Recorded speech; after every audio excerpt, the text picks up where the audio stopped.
name's Mike Smith. I've been coming to the Peak for about 13 or 14 years now. When I was growing up, church was a chore. You know, it was boring and it was structured and it was very formal. And Young Life taught me that church can be fun, and having a relationship with God and with Jesus can be fun.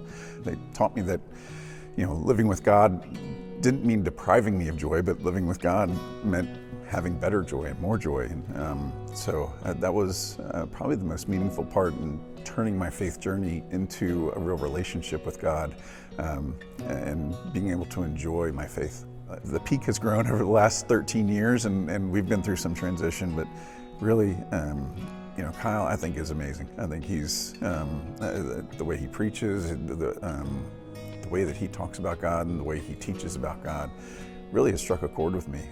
I feel like I learned something every Sunday from him, and you know, I think it's a little bit cliche, but I really feel like every sermon he preaches has something in it for me. You know, there's something in it that I take out of it every week, and it's just meaningful for me. And it's really transformed the way that I see God. It's transformed my relationship with God. The one that stands out to me the most was a couple years ago.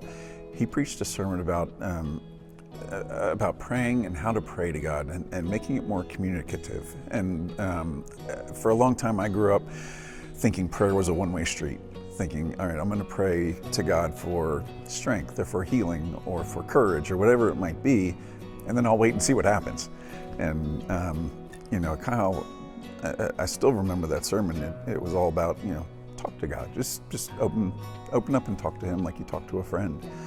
And I tried it, and it was great. And I love taking walks. I started talking to God while I'm on my walks, and you know, I started just talking about what's going on in my life. You know, what if I was having struggles, if things were going well, whatever it might be. And I started spending a lot more time listening than I used to. And yeah, it turns out that God wanted to talk back, you know, and I started hearing, you know, responses and asking questions, and I could actually hear the conversation in my head of you know, of the guidance that I was looking for, and I'd never really taken the time to listen, and to, frankly, to ask those questions and be open to immediate responses. So I think that sermon really changed my relationship with God, and has brought me closer to God. And you know, God feels more like a friend now, and somebody that I want to talk to and want to share my thoughts with.